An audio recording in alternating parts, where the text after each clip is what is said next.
Welcome to EDU811. This course will deal with the evaluation and assessment of curriculum. As you can see by this graphic, there is a direct relationship between accountability and assessment. With the adoption of legislation such as No Child Left Behind, and more recently the Race to the Top, as well as the Common Core standards that Michigan has just now adopted, it's become even tighter, and it's become essential that we have a good understanding of what high-quality assessment and evaluation looks like. Douglas Reeves, a nationally known educational researcher, has a great quote, "Garbage in, garbage out." By this he means if we have bad assessments, then the decisions we make based on those assessments will also be bad. We need to ensure that we are all using assessments of high quality and that the information that we get from those assessments is high quality so that the decisions we make on those assessments will also be of high quality. So how do we ensure that the assessments that we're using in our classrooms are for high quality? Well, Rick Stiggins has given us this graphic that represents what he calls the 5 keys to quality classroom assessments.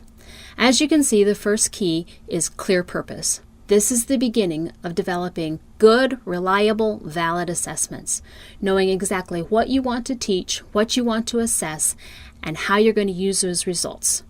Who's going to use those results and for what purpose? Having a clear purpose is essential. The second key is having clear learning targets, knowing exactly what that assessment needs to assess based on what's been taught in that classroom. Then key 3, a sound design. What's the best way to assess this information to really get at what the students know? And what's the best way for them to show you that they've got that information and that learning has occurred? The fourth key is effective communication. How are we going to get this information, this result of this assessment out? What's the best way to present this information so that the students understand it, the parents understand it, the teachers understand it, all stakeholders understand it? How are we going to report it, and to whom are we going to report it?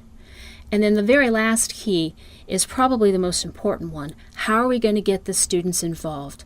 How are we going to make assessment meaningful for students so that they recognize that it's more than just a grade, but that it's actually about their learning, that it's a representation of what they've learned, but more importantly, what they haven't learned and what they need to do next in order to gain mastery of the particular content that this assessment has covered. These 5 keys are essential to quality classroom assessments, and we're going to be looking at all of them in various ways as we go through the following sessions in this course. Before we get into the nitty-gritty details of assessment, I thought it might behoove us to understand how we got to this point of accountability and assessment being so tightly aligned. Well, it all began back in the early 1900s when the U.S. Army began to administer aptitude tests to soldiers. Basically, the higher the soldiers scored, the more likely they were to become an officer in the United States Army. This sort of standardized testing moved quickly into the public schools, where IQ tests became quite popular. These tests were used to sort and classify students. Those who scored high were put on the college track and eventually, hopefully, went on to college. Those who didn't score so high were usually put into the trades kind of schools and eventually became part of the working world. These early assessments tended to be more about aptitude, and they really were looking at trying to find out what the kids knew, but really weren't concerned too much about what they needed to learn. The next round of testing was really driven by SAT and ACT. Both of these assessments were designed to really determine who would be successful in college and how successful they would be based on the score that they got towards the end of their high school career. These came out about the 1920s and are still in use today. Again, they were intended to sort and classify students and have done a fairly good job of that over the years. Many people do oppose this type of standardized testing, saying that there's a lot of bias and a lot of socioeconomic things that come into play that really don't get at the heart of whether or not the students will actually be successful in college or not. But as of right now, the ACT and the SAT are pretty much the most reliable assessments that institutions of higher education use in order to determine whether or not they will admit students into their programs. Between the 1950s and the 1990s, primarily due to various educational reforms that are sweeping across the nation, the role of assessment has really changed. We've moved from primarily a student-based assessment system trying to figure out what the students know. We've moved more into, then in the 1950s, more of a tracking mode, putting kids in particular niches and then tracking their achievement within those particular niches. And then it sort of morphed into the 1960s, using these tests to look at program effectiveness, looking at things like our curriculum and our resources and how effective are they. Then in the 1970s, we sort of went to a minimum competency type of an assessment and looking at just exactly how much is enough to get the kids to college or to whatever workplace they want to do, and minimum is good enough. So let's just look at the minimum competency. Then in the 1980s, we really sort of moved to this big school and district accountability and using these assessments to determine whether or not the schools are doing what they needed to do in terms of student achievement. And then finally in the 1990s, we've sort of moved even a little bit deeper into the school-based, but it's more standards-based accountability now, really looking at what pieces within the curriculum are the students proficient on and what pieces of the curriculum are they not proficient on. So the role of assessment has really changed over the years, and it's kind of created this up and down and up and down, and I'm not sure that all of these assessments were really geared towards all of these purposes. Why going back to Stiggin's Key 1 is so essential. What do we want our tests to do? What's the purpose? How are we going to use the results? And having clarity around that is going to be key when we're developing high quality assessments and using those assessments to really determine whether or not students have achieved what we need them to.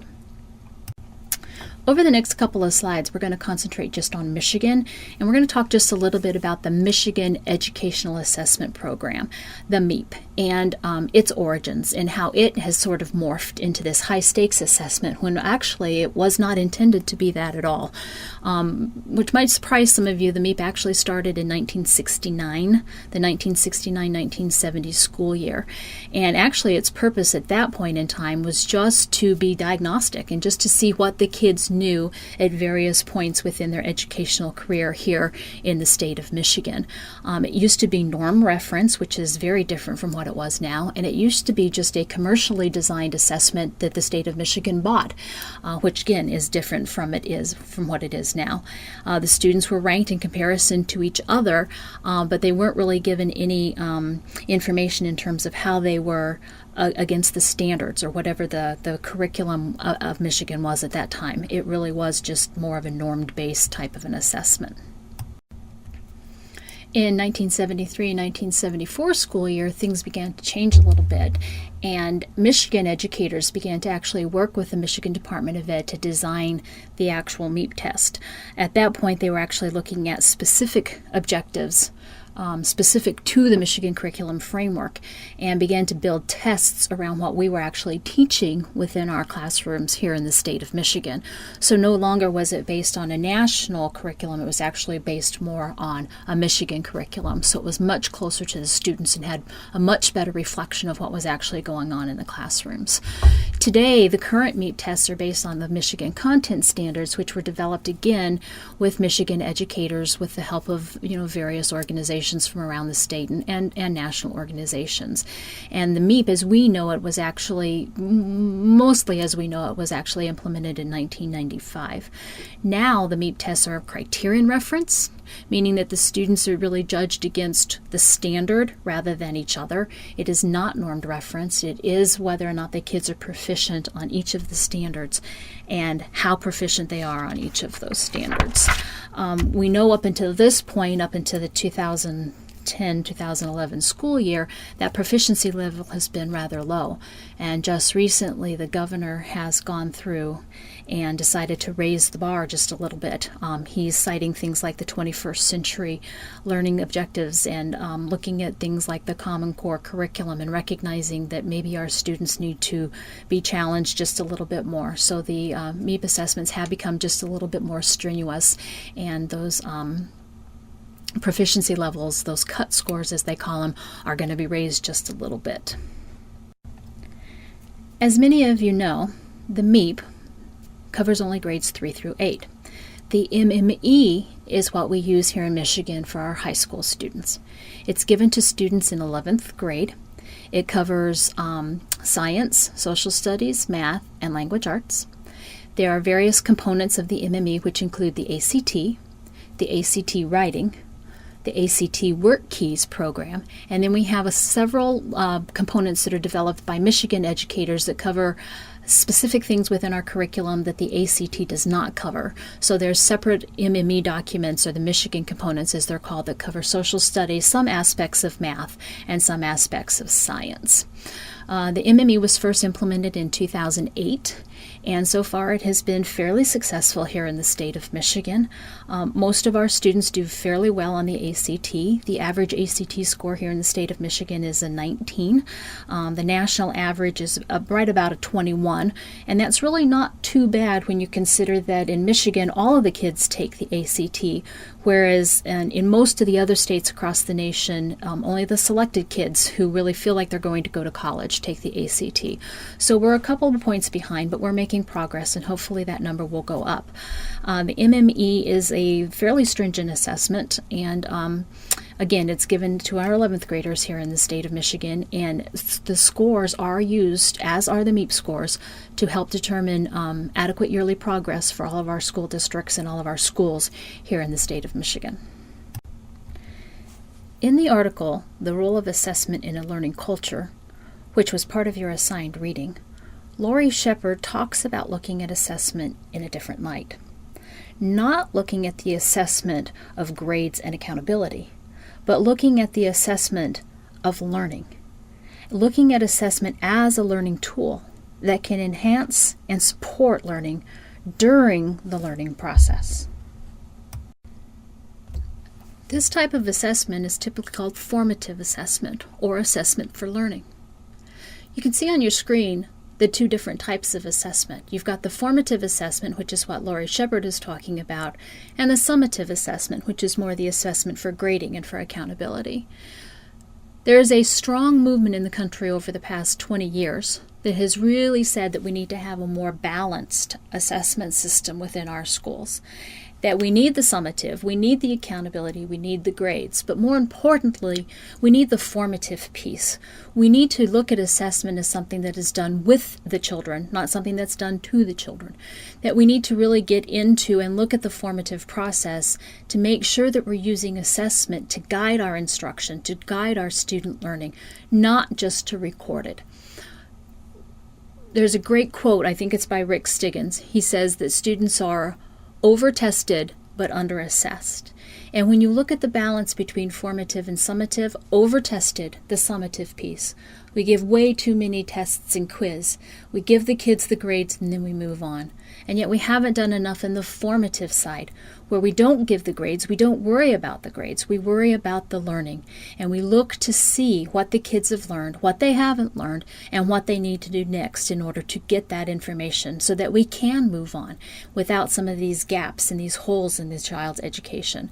So the whole balance between the formative and summative, we're going to talk more about that later, but this is key. We need to start looking at assessment in a different light. It is about grades and it is about AYP, but it's also very much so about student learning.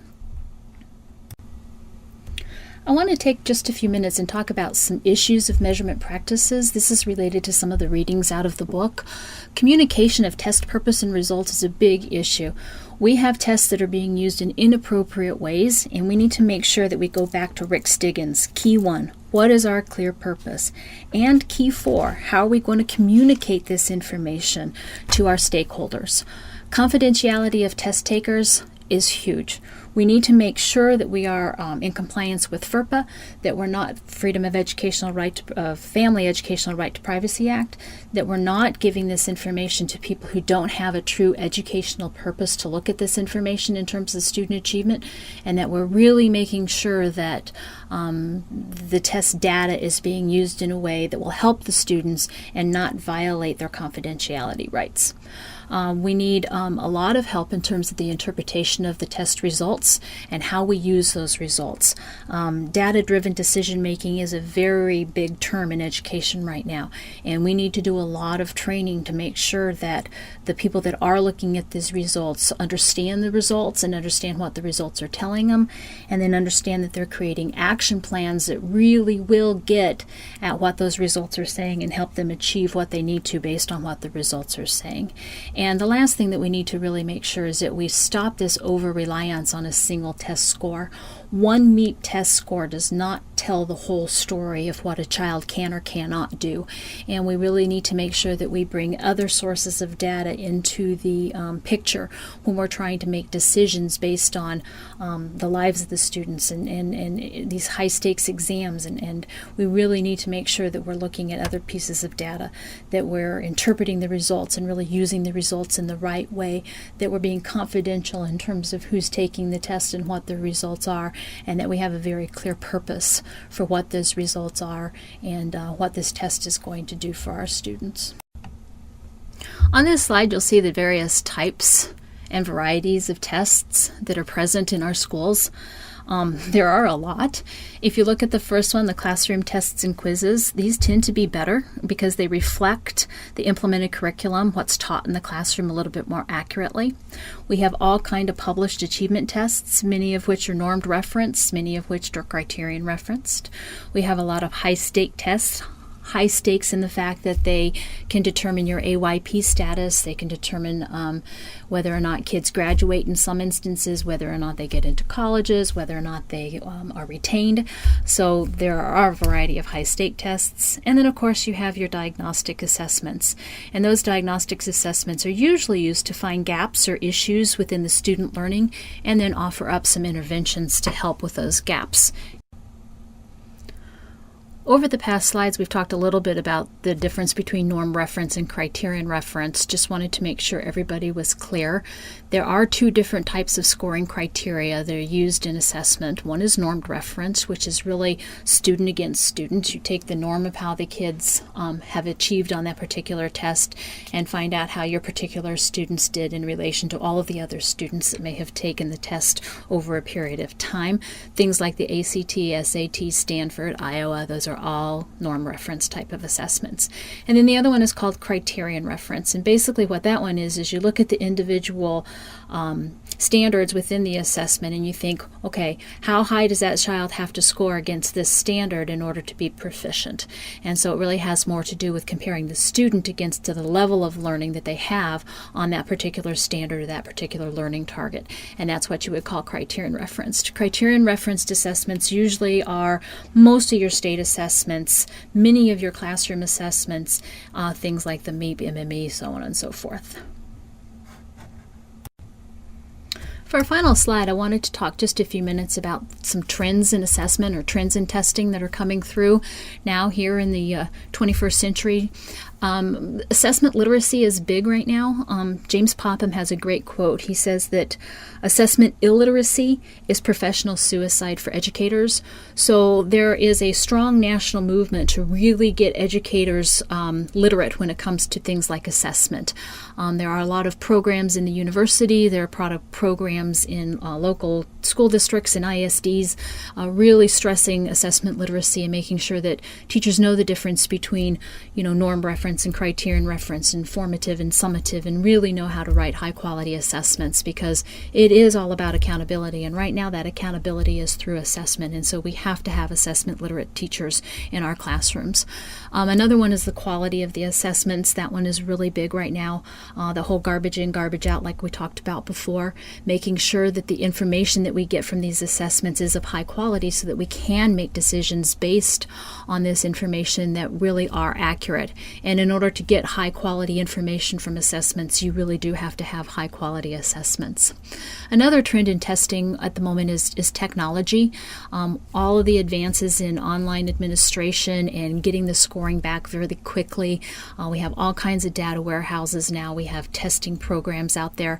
The technology piece is really big, and it's going to be pushed even further now with the whole Common Core, the national curriculum that Michigan has bought into, and those assessments kids that are going to be aligned with that national core are going to be all online and have some of that adaptive type of features with it. And then again, getting that scoring back, especially if we want it to be formative, we need that information back as quickly as possible so that we can impact student learning before it gets too far down the road.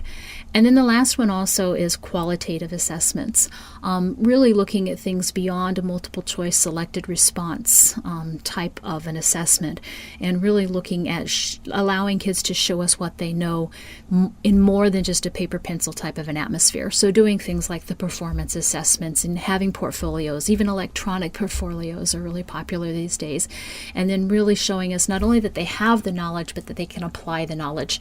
And I put that bullet of Common Core there because that's really what these new Common Core assessments are going to do. They're going to be online, and they're really going to allow the kids to manipulate features of the assessment and really show what they know much more than in just choose the correct answer. They're really going to have to show what the correct answer is and explain why it's the correct answer. And they're really going to have to apply the knowledge in ways that we haven't seen in many of our state assessment programs up to this point. So these trends in testing and in assessment are going to be very interesting to watch over the next couple of years to see how they advance. But I want us all to be aware of them now so that we can sort of get ahead of the game and start looking at some of the research and some of the articles and some of the educational policies and practices that come out, best practices, so that we can be aware of them and make sure that we are doing what's best for kids in terms of assessment.